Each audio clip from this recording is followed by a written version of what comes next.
सब लोगों को राजसिवम स्टडी पॉइंट चैनल पर एक बार फिर से स्वागत है।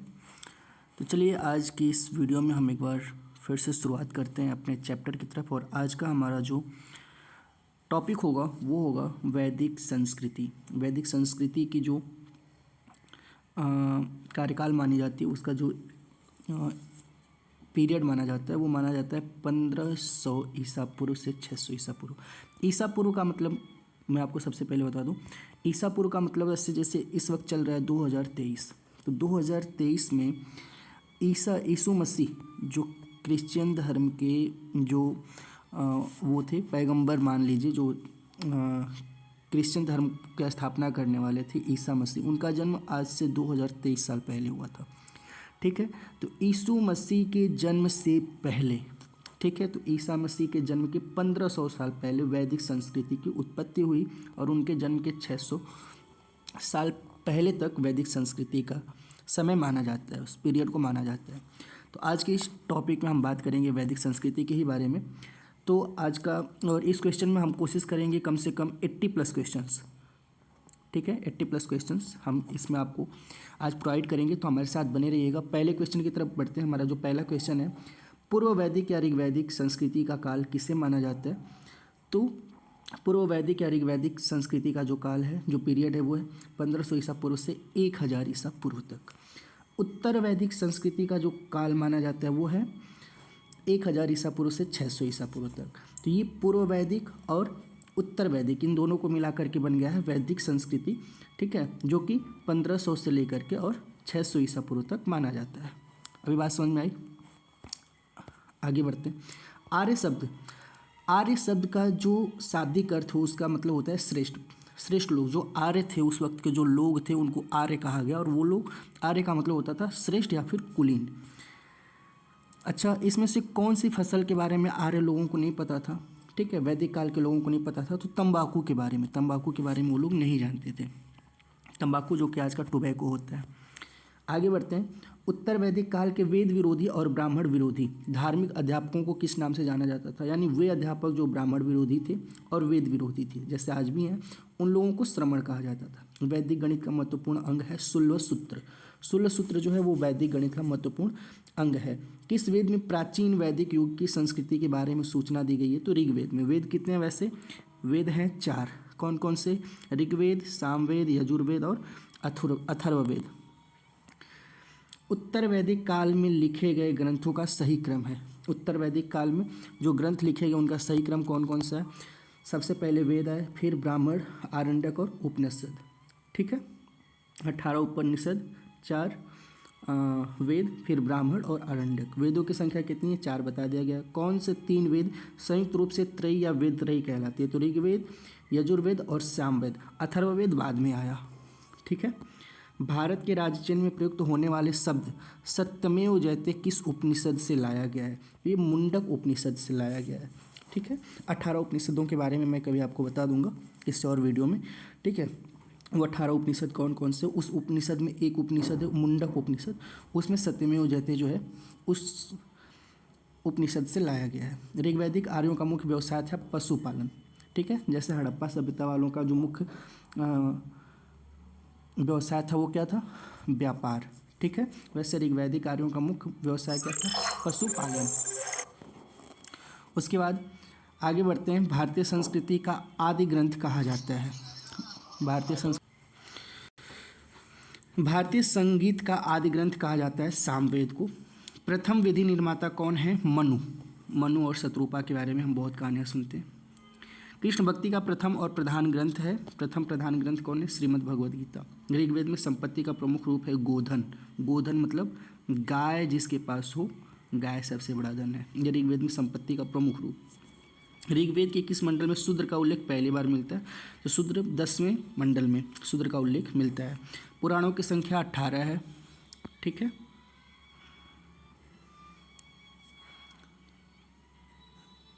उपनिषद पुराण 18 हैं तो उपनिषद 6 होंगे। ठीक है, हो सकते हैं उपनिषद 6 हैं, मैं भी भूल हूँ थोड़ा सा। इसके बारे में एक बार फिर से बता दूंगा आपको। वैदिक धर्म का मुख्य लक्षण इनमें से किसकी उपासना था? तो प्रकृति की उपासना जो है वैदिक धर्म का मुख्य लक्षण। किस देवता के लिए ऋग्वेद में पुरंदर शब्द का प्रयोग हुआ? तो वो इंद्र के लिए। ठीक है, देवेंद्र, सुरेंद्र, मधवा। ठीक है, तो ये सब इंद्र के पर्यायवाची हैं, पुरंदर भी इंद्र के पर्यायवाची हैं। ठीक है, शुल्व सूत्र किस विषय से संबंधित है? ज्यामिति से। अष्टो माह सदगमय ऋग्वेद से।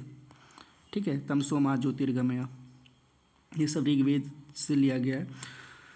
आर्य भारत में बाहर से आए और सर्वप्रथम बसे थे, तो सर्वप्रथम भारत में वो पंजाब में आकर के बसे आर्य जो थे। आगे बढ़ते हैं। वेदों को अपौरुषेय क्यों कहा गया? क्योंकि वेदों की रचना देवताओं द्वारा की गई है। ठीक है, ये 4 वेद किसने लिखे? ऋग्वेद, सामवेद, यजुर्वेद और अथर्ववेद को। इसके बारे में अभी तक कोई जानकारी नहीं मिली है। ठीक है, ये माना जाता है कि वेदों की रचना किसी पुरुष के द्वारा नहीं, बल्कि वेदों की रचना देवताओं ने की है।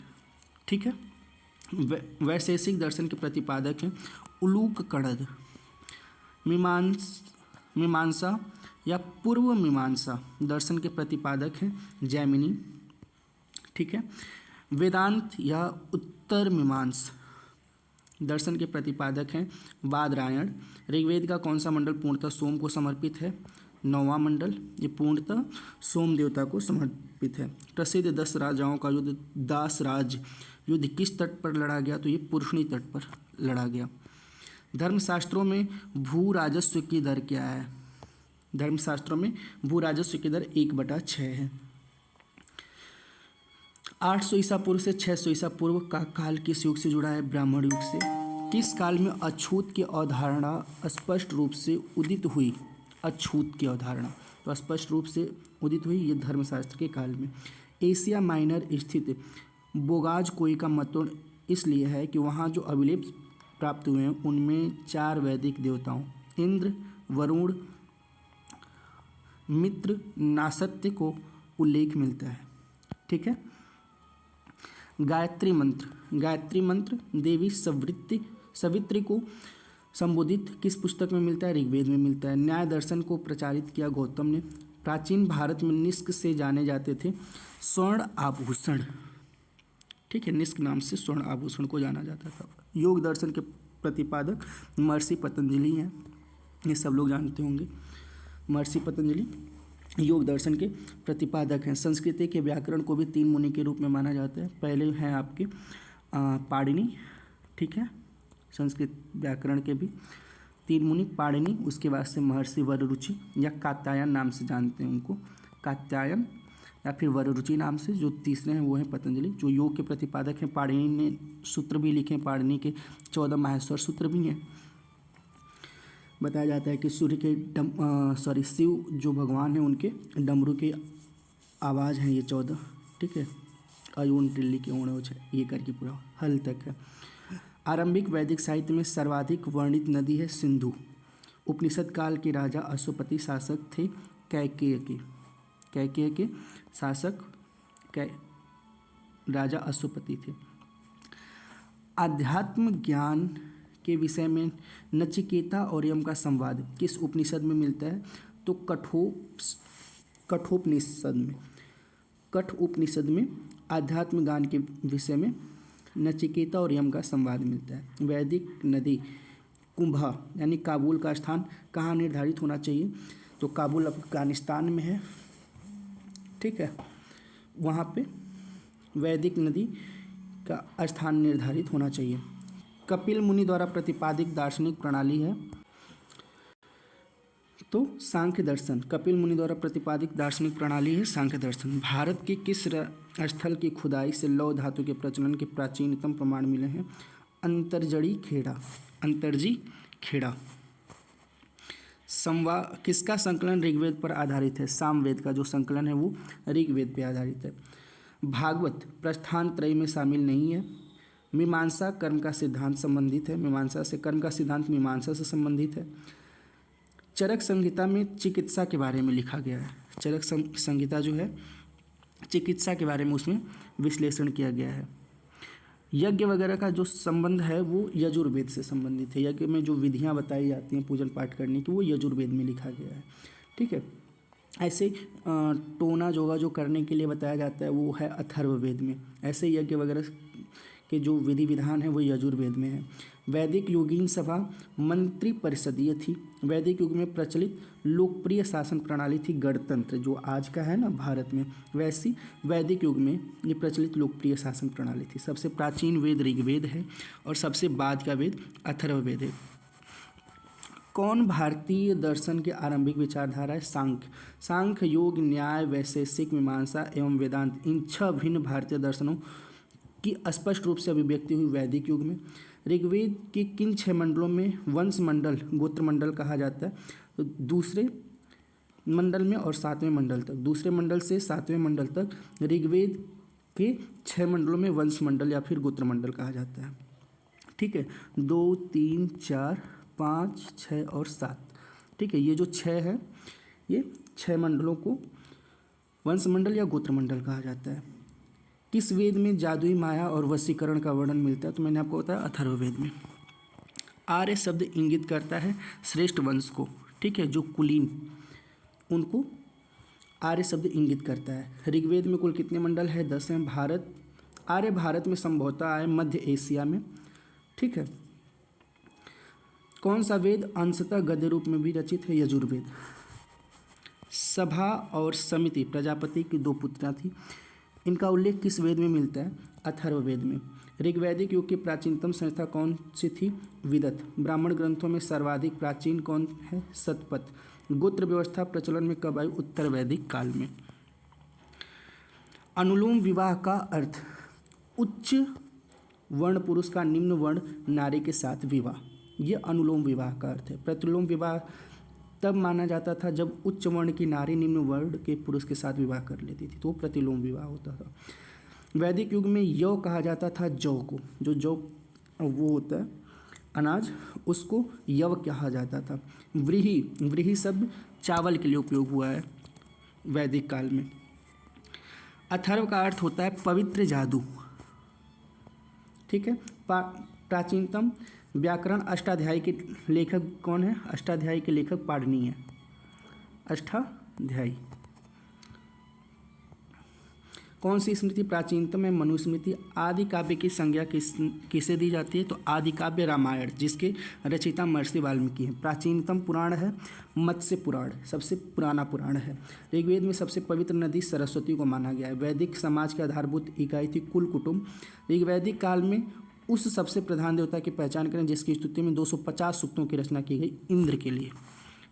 ठीक है, किस वेद में सभा को नरिष्ठ अर्थात सामूहिक वाद विवाद या अनुल्लंघनीय कहा गया है?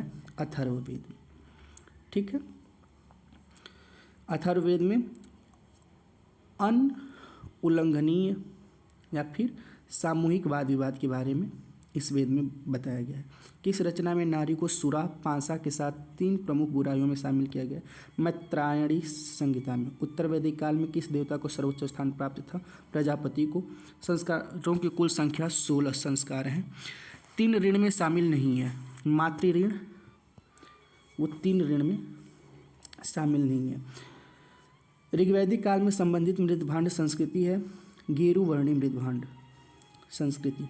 उत्तर वैदिक काल में संबंधित मृदभांड संस्कृति है चित्रित दूसर मृदभांड संस्कृति। हरियाणा प्रांत में चित्रित दूसर मृदभांड स्थल किस स्थान पर हाल में किए गए उत्खननों से प्रकाश में आया? भगवानपुर। प्राचीनतम विवाह संस्कार का वर्णन करने वाला विवाह सूक्त किसमें पाया जाता है?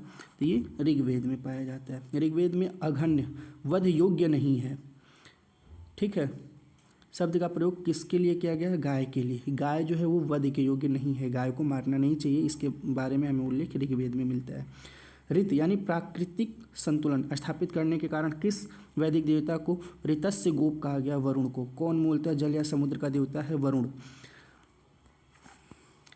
3 क्रमों 3 पगों में 3 पैर मतलब 3 फाल में तीनों लोक को माप लेने के कारण किसे उपक्रम कहा गया? विष्णु को। मनुस्मृति मुख्यतया संबंधित है समाज व्यवस्था से। गायत्री मंत्र की रचना विश्वामित्र ने की थी। ठीक है, महर्षि विश्वामित्र, जो कि देवता भी माने गए हैं। किनके? महर्षि विश्वामित्र, जो मिस्त्री वगैरह लोग काम करते हैं, ठीक है, उनके देवता हैं। महर्षि विश्वामित्र। अवेस्ता और ऋग्वेद में समानता है। अवेस्ता किस क्षेत्र से संबंधित है? ईरान से। एक ऋग्वैदिक आर्यों की लाक्षणिक विशेषता नहीं है, वे लोहे के उपयोग से परिचित थे। ऋग्वेद में किन नदियों का उल्लेख अफगानिस्तान के साथ आर्यों के संबंध का सूचक है? कुभा या फिर कम। आर्यों के आर्कटिक होम सिद्धांत का पक्ष किसने लिया? बीजी तिलक, बाल गंगाधर तिलक ने। ऋग्वेद में सूक्त हैं 1028। ऋग्वेद में 1028 सूक्त हैं। पूर्व वैदिक आर्यों का धर्म प्रमुखता था प्रकृति पूजा और यज्ञ। पतंजलि कौन था? पाणिनि के संस्कृति व्याकरण यानी अष्टाध्यायी का एक टीकाकार। ठीक है।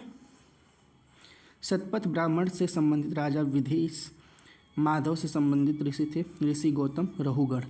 इसी के साथ आज का अपना यह वीडियो होता है कंप्लीट। उम्मीद करता हूँ आपको हमारे द्वारा दी जाने वाली वीडियो ज़रूर पसंद आती होंगी, और भी अगर आपके मन में कोई आकांक्षा है तो उसके लिए कमेंट बॉक्स में कमेंट करें, जिसके टॉपिक पे हम आपको वीडियो बना करके प्रस्तुत कर सकें। आज के लिए बस इतना ही। तब तक के लिए नमस्कार, bye bye, thank you, enjoy yourself.